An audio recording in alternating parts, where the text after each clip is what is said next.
Hello students, मैं कपिल कुमार शर्मा एक बार फिर आप लोगों के सामने एक नई वीडियो लेकर आया हूं और उम्मीद करता हूं कि मेरे द्वारा बताई गई या साझा की गई सारी वीडियो आप लोगों ने देख ली होगी। और आज की वीडियो हमारी कॉमर्स साइड के स्टूडेंट्स के लिए है। यह वीडियो वो उन छात्रों के लिए है जो कक्षा 12 में पढ़ रहे हैं और कक्षा 12 में एक चैप्टर है शाख पत्र, जिसे हम लोग क्रेडिट इंस्ट्रूमेंट भी कहते हैं। तो क्रेडिट इंस्ट्रूमेंट के रिगार्डिंग मैंने 4 या 5 वीडियो आप लोगों के साथ पहले से ही साझा की हुई है। क्रेडिट इंस्ट्रूमेंट में सबसे पहले मैंने आपको समझाया था चेक के बारे में, और दूसरा जो मेरा क्रेडिट इंस्ट्रूमेंट है वो था बिल ऑफ एक्सचेंज, विनिमय विपत्र। तो विनिमय विपत्र के बारे में इससे पहले वाली वीडियो में मैंने आपको डिटेल में समझाया था कि विनिमय विपत्र क्या होता है। तो इस सारी बातों को समझने के लिए जो पीछे मेरे बोर्ड पर लिखी हुई हैं, संभव है कि आप लोगों के लिए ये नहीं हो सकती है, या वो छात्र जो पहली बार हमारी वीडियो को देख रहे हैं जो कॉमर्स साइड से संबंधित हैं, तो मैं उन्हें फिर से एक बार बिल ऑफ एक्सचेंज को थोड़ा सा समझाने की कोशिश करता हूं, हल्की सी समरी उसके बारे में थोड़ी सी बात बताने की कोशिश करता हूं कि बिल ऑफ एक्सचेंज होता क्या है। तो बिल ऑफ एक्सचेंज के बारे में मैंने बताया था एक एग्जांपल के थ्रू कि एक बायर है और एक सेलर है। बायर जो सामान खरीद रहा है और सेलर जो सामान बेच रहा है। बहुत ही सिंपल चीज, बायर ने कोई सामान खरीदा, जैसे कोई किसी भी एक सामान का नाम आप लोग लिख सकते हैं। कोई भी एक सामान लिया, जैसे हम लोग बात करते हैं शुगर की, तो बायर ने शुगर ले ली और सेलर ने, मतलब ये जो शुगर है ये किसको दे दी? ये बायर को दे दी।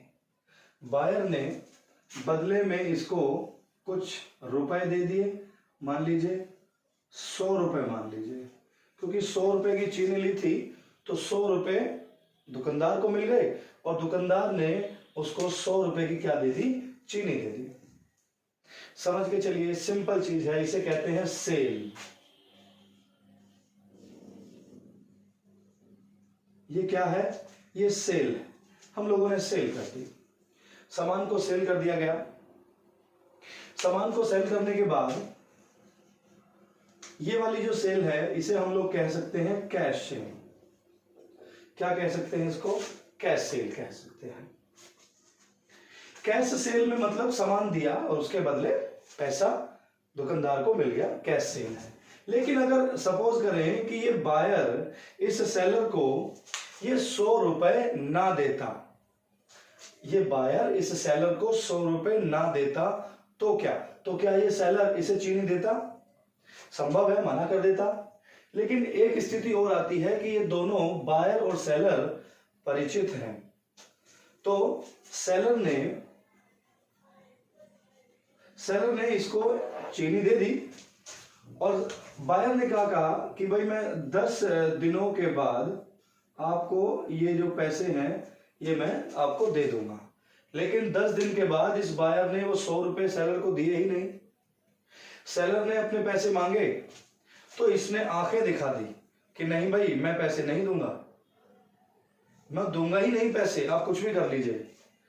तो इस प्रकार की स्थिति को खत्म करते हुए एक नया टॉपिक बनाया गया, एक नया ट्रेंड मार्केट में आया, जिसे हम लोग क्या कह सकते थे?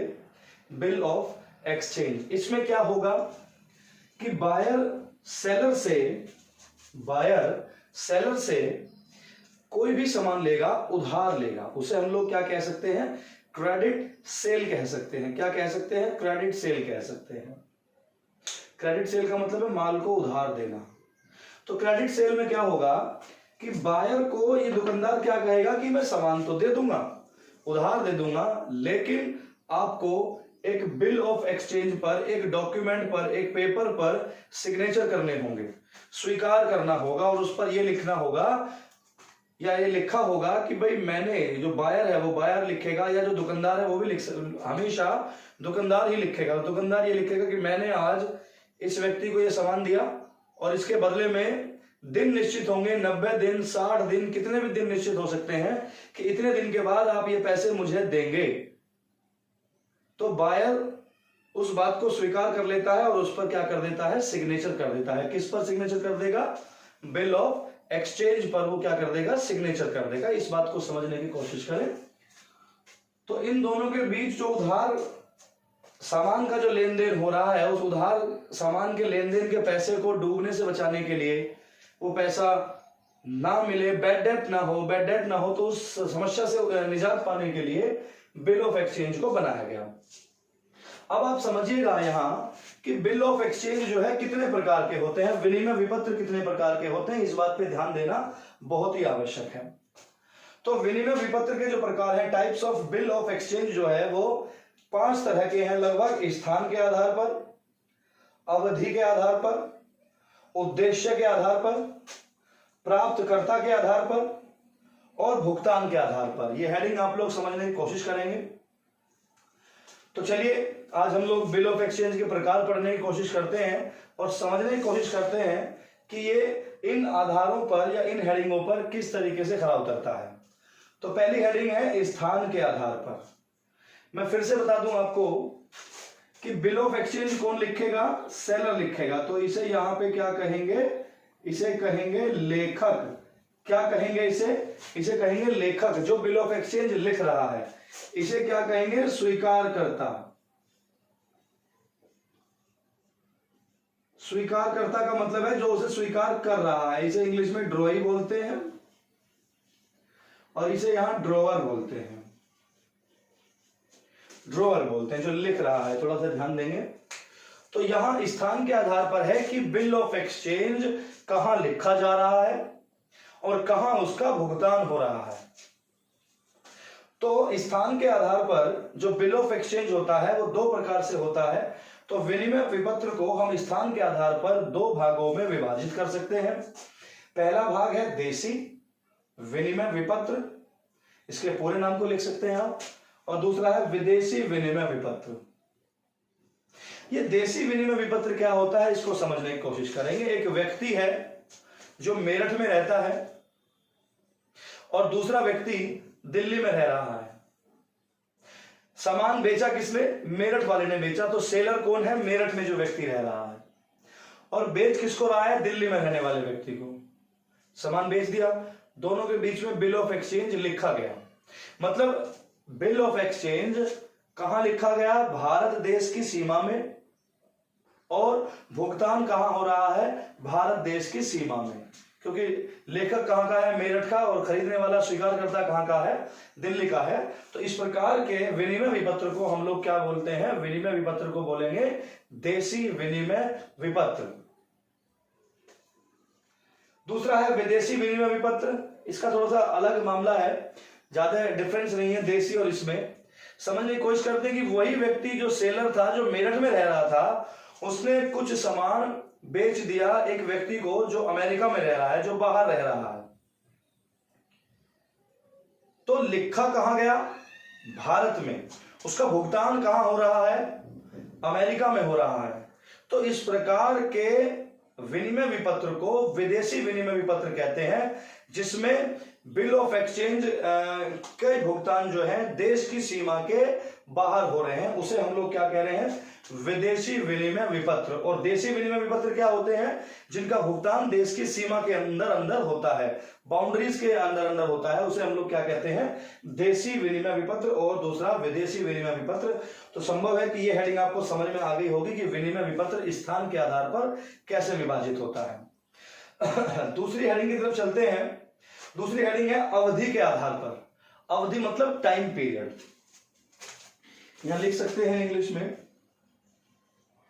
टाइम की बात हो रही है यहां, अवधि का मतलब है समय। अवधि के आधार पर कैसे करेंगे, 2 प्रकार से है कि भाई अगर विनिमय विपत्र में समय की बात जो है लिख दी जाए या समय की बात ना लिखी जाए, तो समय से बिल ऑफ एक्सचेंज किस प्रकार प्रभावित होगा। तो अवधि के आधार पर बिल ऑफ एक्सचेंज कितने प्रकार का है, 2 प्रकार का है। पहला है दर्शनी और दूसरा है सावधि। दर्शनी का मतलब जैसे हम आपके दर्शन के प्यासे हैं, ऐसा तो सुना ही होगा। तो दर्शन का मतलब देखने पर, प्रस्तुत करने पर, ध्यान दीजिएगा। तो अवधि के आधार पर पहला जो विनिमय विपत्र है वो है दर्शन या दर्शनी के आधार पर। दर्शनी के आधार पर इस प्रकार का जो बिल ऑफ एक्सचेंज होता है, इसमें बिल ऑफ एक्सचेंज पर अवधि नहीं लिखी जाती। अवधि मतलब भुगतान का समय नहीं लिखा जाता। जैसे मैंने आपको बिल ऑफ एक्सचेंज के बारे में एक प्रारूप जो है, एक फॉर्मेट इससे पहले वाली वीडियो में बना के दिखाया था, जिसमें सबसे ऊपर स्थान और तारीख आराम से लिखी जाती है। लिखना भी पड़ता है कि किस दिन लिखा जा रहा है, किस जगह लिखा जा रहा है, स्थान भी मेंशन करना बहुत आवश्यक होता है। और उसके बाद लिखा होता है कि 90 दिन के बाद मुझे या मेरे आदेश अनुसार भुगतान करें। और लास्ट में क्या लिखा जाता है? प्रतिफल प्राप्त। अगर इस बात को समझना है तो इससे पहले वाली वीडियो आपको देखनी होगी। और इस हेडिंग को समझने के लिए बाकी को आपसे रिक्वेस्ट करूंगा कि ये वीडियो लास्ट तक देखें, तो मुझे उम्मीद है कि ये बाकी चीजें भी आपको समझ में आ जाएंगी। तो दर्शनी का मतलब है कि इस प्रकार के बिल ऑफ एक्सचेंज में अवधि नहीं लिखी जाती कि भुगतान कितने दिन के बाद करना है, 90 दिन के बाद करना है, 60 दिन के बाद करना है, या 4 महीने के बाद करना है। कुछ इस तरह की जो अवधि है, जो टाइम पीरियड है, मतलब जो मैच्योरिटी है, वो नहीं लिखी जाती। दर्शनी का मतलब है कि जो लेखक है, लेखक ने बिल ऑफ एक्सचेंज लिख दिया और किसको दे दिया? बायर को दे दिया स्वीकार करने के लिए। बायर ने वो स्वीकार भी कर लिया। अब वो बिल ऑफ एक्सचेंज किसके पास है? लेखक के पास है। अब दर्शनी का क्या मतलब है? कि दर्शनी का मतलब है कि जब बिल ऑफ एक्सचेंज मांगा जाए, मतलब भुगतान मांगा जाए, मतलब मांगने पर या प्रस्तुत करने पर उसका भुगतान कर दिया जाए, तो उसे हम लोग क्या कहते हैं? दर्शनी कहते हैं। सपोज करें लेखक ने कोई बिल ऑफ एक्सचेंज लिखा, उस पर डेट नहीं लिखी, और बायर ने क्या कहा कि आप कभी भी आ सकते हैं, मेरे पास आ सकते हैं, और जब आएंगे बिल ऑफ एक्सचेंज ले आना और मैं इसका भुगतान आपको तुरंत कर दूंगा। तो कुछ दिन के बाद जब इस लेखक को पैसे की जरूरत हुई, तो इसको पता लगा कि मेरे पास तो एक बिल ऑफ एक्सचेंज है, मैं पेमेंट लेके आ सकता हूं। तो ये बिल ऑफ एक्सचेंज लेके चला गया बिना इसको बताए हुए, इसके पास गया, बायर के पास, और इसके सामने प्रस्तुत कर दिया। दर्शन, प्रस्तुत कर दिया गया कि भैया ये बिल ऑफ एक्सचेंजेस की पेमेंट दे दीजिए। तो मतलब जब मांगा गया या जब प्रस्तुत किया गया तो बायर उसकी पेमेंट तुरंत कर देगा। इस प्रकार के बिल ऑफ एक्सचेंज को हम लोग क्या कहते हैं? दर्शनी बिल ऑफ एक्सचेंज कहते हैं। दूसरी हेडिंग है सावधि। सावधि का मतलब है अवधि, और सावधि समय, मतलब ऐसा बिल ऑफ एक्सचेंज जिसमें समय निर्धारित होता है, जिसमें मैच्योरिटी डेट लिखी होती है कि इतने दिन के बाद भुगतान करना है। मतलब 90 दिन के अंदर अंदर भुगतान होना चाहिए, 60 दिन के अंदर अंदर भुगतान होना चाहिए। मतलब बिल ऑफ एक्सचेंज लिखते समय जिस तारीख में बिल ऑफ एक्सचेंज लिखा जा रहा है, उस तारीख से आगे का जो टाइम है वो लिखा जाएगा कि उस डेट से पहले पहले आपको इसकी पेमेंट करनी है। पहले कर दीजिए या फाइनल उसी डेट पे कर दीजिए, 3 महीने के बाद या 2 महीने के बाद। सावधि का मतलब है कि उसमें टाइम दिया जाएगा। तो मुझे उम्मीद है कि ये आप लोगों को समझ में आ गया होगा। तीसरी हेडिंग है उद्देश्य के आधार पर। उद्देश्य कर सकते हैं on the basis of objective. On the basis of objective, कुछ इस तरह की जो हेडिंग्स है उसको समझिएगा। उद्देश्य के आधार पर कि आपका ऑब्जेक्टिव क्या है, बिल ऑफ एक्सचेंज लिखने के पीछे आपका ऑब्जेक्टिव क्या है, आपका उद्देश्य क्या है, क्या गोल है आपका। तो 2 प्रकार के हैं ये भी, एक तो व्यापारिक है और एक अनुग्रह या सहायता के हिसाब से। तो पहला है व्यापारिक। व्यापारिक से तो समझ में ही आ रहा है, व्यापार करने के संबंध में। व्यापार किन किन के बीच में हो रहा है? एक दुकानदार है और एक ग्राहक है। लेनदार और देनदार के मध्य अगर कोई भी चीजें हमें बिल ऑफ एक्सचेंज के द्वारा करनी है तो उसे क्या कहेंगे हम? व्यापारिक विनिमय विपत्र। एक दुकानदार ने सामान दे दिया उधार और बिल ऑफ एक्सचेंज लिखा गया, और जो ग्राहक है उसने बिल ऑफ एक्सचेंज स्वीकार कर लिया। देनदार लेनदार के बीच में बिल ऑफ एक्सचेंज लिखा गया। तो उस प्रकार के बिल ऑफ एक्सचेंज को क्या कहते हैं? व्यापारिक बिल ऑफ एक्सचेंज कहते हैं। यहां व्यापारिक बिल ऑफ एक्सचेंज में एक शब्द ऐड करना पड़ता है, और वो शब्द कौन सा है? प्रतिफल प्राप्त। प्रतिफल का क्या मतलब है? कि जिस वजह से, जिस सामान के बदले ये बिल ऑफ एक्सचेंज लिखा जा रहा है, उस सामान, वो सामान प्राप्त हुआ कि नहीं प्राप्त हुआ, अंत में लिखा जाता है प्रतिफल प्राप्त। प्रतिफल प्राप्त। तो व्यापारिक में ये प्रतिफल प्राप्त होना, लिखा बिल ऑफ एक्सचेंज में लिखा होना बहुत ही जरूरी है। दूसरा है अनुग्रह या सहायतार्थ। अनुग्रह का मतलब है रिक्वेस्ट की, दो परिचित व्यक्ति हैं, दो मित्र हैं, एक व्यक्ति दूसरे की सहायता करना चाहता है, हेल्प करना चाहता है, तो उस स्टेज में उन दोनों के बीच में जो बिल ऑफ एक्सचेंज लिखा जा रहा है उसे क्या कहते हैं, अनुग्रह। एक आदमी ने दूसरे को 5,000 रुपए दे दिए, कैश दे दिए, 5,000 रुपए कैश दे दिए और बताया कि भैया इतने दिन के बाद आप मुझे 90 ये जो पैसे हैं ये वापस दे दीजिएगा, इतने दिन के बाद ये पैसे मुझे दे दीजिएगा, तो उसे हम लोग क्या कहते हैं, अनुग्रह सहायतार्थ। इस प्रकार के जो विनिमय विपत्र होते हैं उन्हें हम लोग या तो अनुग्रह विनिमय विपत्र कहते हैं, या सहायता के हिसाब से जो दो परिचित व्यक्तियों के बीच में लिखे जा रहे हैं उन्हें हम कहते हैं सहायतार्थ विनिमय विपत्र। लेकिन इसमें ये वाला शब्द नहीं लिखा होता प्रतिफल, क्योंकि पैसे का ही लेन देन हुआ है, सामान का, गुड्स का लेन देन नहीं हुआ, प्रतिफल वहां पे होगा ही नहीं, तो लास्ट में ये वाला शब्द नहीं आएगा। तो उसे कहते हैं हम लोग उद्देश्य के आधार पर व्यापारिक एक प्रकार का और दूसरे प्रकार का अनुग्रह या सहायतार्थ। इसे मिटा देते हैं यहां से। अगली जो हेडिंग है वो है प्राप्तकर्ता के आधार पर। प्राप्तकर्ता के आधार पर, प्राप्तकर्ता के आधार पर क्या मतलब है कि यहां जहां सेलर ने एक बिल ऑफ एक्सचेंज लिखा और उसे किसके पास भेज दिया, बायर के। बायर ने उसे स्वीकार कर लिया, सिग्नेचर कर लिया कि हाँ I expect this bill of exchange, और मैं इसकी जो पेमेंट है आफ्टर 90 डेज, 90 दिनों के बाद मैं इसकी पेमेंट क्या कर दूंगा, आपको दे दूंगा पेमेंट। तो बिल ऑफ एक्सचेंज लिखा गया। तो प्राप्तकर्ता के आधार पर दो है, एक तो वाहक है और एक आदेशित है। वाहक कौन होते हैं, बियरर होते हैं। बियरर मतलब कि लेखक ने कोई बिल ऑफ एक्सचेंज लिख दिया, फिलहाल इसी के पास है, वो इसने स्वीकार भी कर लिया, इसी के पास रखा हुआ है, जब इसको पैसे की जरूरत होगी या टाइम पीरियड खत्म होने के बाद ये उस बिल ऑफ एक्सचेंज की पेमेंट इस बायर से ले लेगा। तो या फिर ये व्यक्ति जो है उसमें वाहक लिख देगा। एक बिल ऑफ एक्सचेंज में लिखा जाता है वाहक। वाहक मतलब कि ये वाला जो बिल ऑफ एक्सचेंज है इसे लेके जो भी जाएगा उस बिल ऑफ एक्सचेंज को, जैसे इन दोनों के बीच में कोई बिल ऑफ एक्सचेंज लिखा गया, अब ये बिल ऑफ एक्सचेंज जिसके पास होगा, जिस व्यक्ति के भी पास होगा, उस व्यक्ति को इसका भुगतान प्राप्त हो जाएगा। जैसे ये बिल ऑफ एक्सचेंज कितने रुपए का है, मान लीजिए ये बिल ऑफ एक्सचेंज कितने का था, 10,000 रुपए का बिल ऑफ एक्सचेंज था, और इस 10,000 रुपए का बिल ऑफ एक्सचेंज ये लेखक के पास रखा हुआ है। तो लेखक को आवश्यकता है पैसे की, 90 दिन पूरे हो गए, टाइम पीरियड पूरा हो गया जो उसमें लिखा गया था, उस बिल ऑफ एक्सचेंज को लेके ये बायर के पास जाएगा और बायर इसको पेमेंट दे देगा। या फिर इसके पास टाइम नहीं है, ये उस बिल ऑफ एक्सचेंज को किसी और आदमी को दे देगा और उसे कहेगा कि जाओ उस बायर के पास जाओ और जाके ये पेमेंट लेके आ जाओ। तो जो उसे लेके जा रहा है उसे कहते हैं बियरर, वाहक। जिसके पास वो है इस समय वो कौन कहलाएगा, वाहक कहलाएगा। तो ये जो तीसरा आदमी है इसे बिल ऑफ एक्सचेंज को लेके जाएगा, उसकी पेमेंट उसे हो जाएगी। अब इनके बीच में, वाहक के इनके बीच में क्या रिलेशन है, वो डिपेंडेबल है, वेरी कर सकता है, तो उसे कहते हैं वाहक। वाहक का मतलब है कि इसकी पेमेंट जो है जिस आदमी के पास ये बिल ऑफ एक्सचेंज है उसी को हो जाएगी पेमेंट। इस पर क्या है कि इसकी पेमेंट कोई भी प्राप्त कर सकता है जिसके पास ये है। दूसरा है आदेशित। आदेशित का मतलब है कि ये वाला जो बिल ऑफ एक्सचेंज 10,000 रुपए का, ये बिल ऑफ एक्सचेंज लेखक के पास है, टाइम पूरा होने के बाद ये बायर के पास गया, पेमेंट इसको मिल गई। लेकिन इस लेखक ने क्या किया था कि बिल ऑफ एक्सचेंज में एक आदमी का नाम और लिख दिया था, और उसका नाम था, जैसे हम मान लेते हैं राहुल नाम था उसका। क्या नाम था उसका नाम, उसका नाम था राहुल। तो लेखक ने वो किसको दे दिया बिल ऑफ एक्सचेंज, राहुल को दे दिया, जबकि उसमें राहुल का नाम लिखा हुआ है। जैसे बिल ऑफ एक्सचेंज हम लोग लिखते हैं कि उपरोक्त तिथि के 90 दिन बाद, उपरोक्त तिथि के 90 दिन के बाद इसकी पेमेंट मुझे या मेरे आदेश अनुसार राहुल को दे दी जाए और प्रतिफल प्राप्त। इस प्रकार का मैं लिख के बता दूंगा एक, अभी थोड़ी देर बाद में ही पूरी हेडिंग खत्म हो जाए।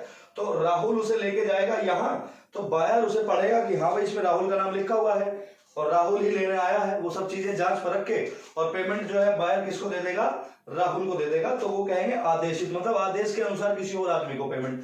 या फिर कभी कभी एंडोर्समेंट भी हो जाता है। एंडोर्समेंट के बारे में मैंने आपको बता रखा है पहले, बेचान करना, तो उस हेडिंग, उस वीडियो को आप जाके देख सकते हैं। अगली जो हेडिंग है हमारी, भुगतान के आधार पर, अकॉर्डिंग टू द पेमेंट या on the basis of payment. दो प्रकार की है बेटा, प्राप्त करने के आधार पर और दे हिसाब से। प्राप्त का मतलब है बिल रिसीवेबल और दे का मतलब है बिल पेबल। बहुत सिंपल सी चीजें हैं।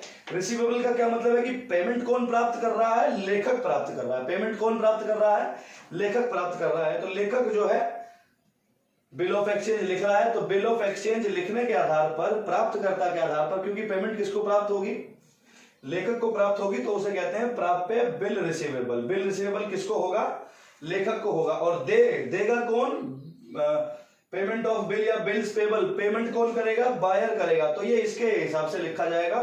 तो भुगतान के आधार पर दो है, प्राप्तकर्ता के हिसाब पर लेखक और देयकर्ता के हिसाब पर कौन है, बायर है। तो मैं यहां एक बिल ऑफ एक्सचेंज जो है बनाने की कोशिश करता हूं, ध्यान दीजिएगा। बिल ऑफ एक्सचेंज को बनाने की कोशिश करता हूं मैं। जैसे बिल ऑफ एक्सचेंज को यहां दिनांक लिख सकते हैं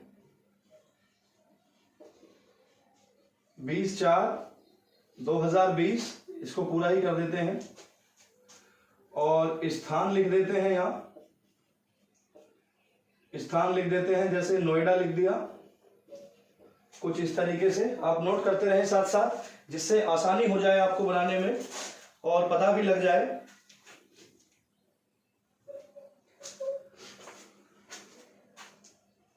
कितने रुपए का है यहां लिख सकते हैं 10,000 रुपए। और इसके नीचे आप यहां टिकट लगा सकते हैं, टिकट लगा सकते हैं, या ये चीजें किस पर लिखी जा सकती है, स्टाम्प पर लिखी जा सकती है। किसके बेसिस पे, पेमेंट के बेसिस पे। जितने रुपए का वो बिल ऑफ एक्सचेंज है उसी हिसाब पे, उसी हिसाब के कारण उस पर टिकट लगाना है, क्योंकि टिकट लगाने के बाद उसकी जो वैल्यू है वो बढ़ जाती है। तो यहां क्या लिखा जाएगा, छोटा सा बिल ऑफ एक्सचेंज लिख सकते हैं कि उपरोक्त तिथि के 90 दिन के अंदर, 90 दिन के अंदर मुझे मतलब जो बिल ऑफ एक्सचेंज लिख रहा है, मतलब लेखक या सेलर, मुझे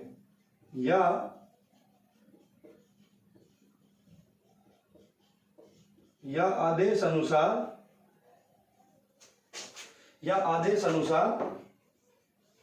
अनुसार भुगतान करें।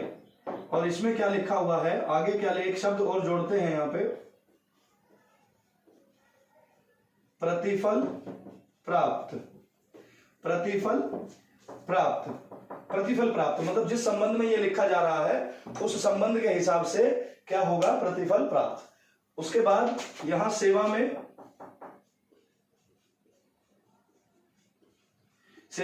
इसे आप नोट कर सकते हैं यहां आसानी से।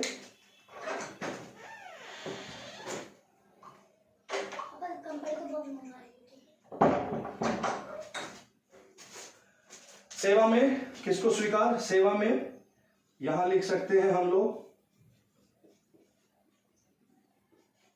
क्या लिख सकते हैं, स्वीकार करता कोई भी व्यक्ति हो सकता है, XYZ। उसका यहां पे हम लोग एड्रेस भी लिख सकते हैं, और किसके द्वारा लिखा जा रहा है उसका नाम हम लोग यहां लिख सकते हैं। तो कुछ इस तरीके से, या तो मुझे का मतलब है कि जो लिख रहा है उसे ही प्राप्त हो जाए पैसे, या उसके आदेश अनुसार किसी का नाम लिखा जा रहा है, या वो बाद में बिल ऑफ एक्सचेंज के पीछे जो है एंडोर्समेंट कर दे, या आगे की तरफ एंडोर्समेंट कर दे यहां लिख के, और सिग्नेचर कर दे दोबारा कि भाई इस व्यक्ति को पेमेंट दे दी जाए। तो इस प्रकार के बिल ऑफ एक्सचेंज और भी हो सकते हैं, मैंने बहुत सारे एग्जाम्पल बताए हैं आप लोगों को। और बिल ऑफ एक्सचेंज से संबंधित और भी एग्जाम्पल आप लोगों की किताब में पहले से ही है। मेरे द्वारा जो जानकारी आप लोगों के साथ साझा की गई है, उम्मीद है कि किताब में दिए गए एग्जाम्पल आपको आसानी से समझ में आ जाएंगे। और आपसे रिक्वेस्ट है कि आप इस YouTube चैनल को जल्द से जल्द सब्सक्राइब कर दें, जिससे आगे आने वाली वीडियो आपको समय रहते प्राप्त हो सके। धन्यवाद।